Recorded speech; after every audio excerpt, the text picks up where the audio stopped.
Parlons aujourd'hui des vraies tendances beauté des femmes slaves. Je ne sais pas pourquoi, mais les gens imaginent toujours que les femmes slaves ressemblent à ça. Alors que franchement, c'était plutôt le style des années 90-2000. Aujourd'hui, tout est plutôt à l'opposé. Par exemple, aujourd'hui, les femmes slaves arrêtent de mettre le vernis sur leurs ongles, alors que c'est paradoxal parce qu'on les associe souvent avec la manicure russe et les ongles très longs. Aujourd'hui, les femmes slaves considèrent que le vernis, même semi-permanent, finit par paraître pas propre et assez cheap.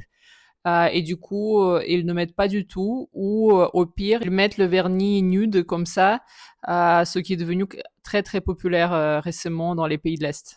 Une autre tendance, c'est le refus de Botox, des filaires, etc.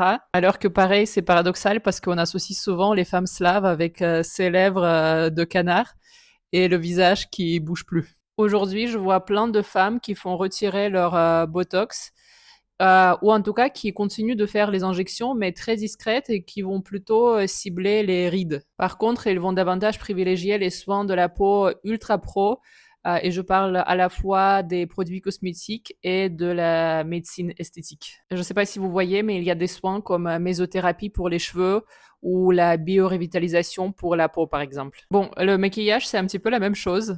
Fini les faux cils, le maquillage permanent, les sourcils ultra définis et une énorme couche de fond de teint. Franchement, je vois de plus en plus de femmes qui utilisent uniquement le bébé crème, le blush et éventuellement un mascara.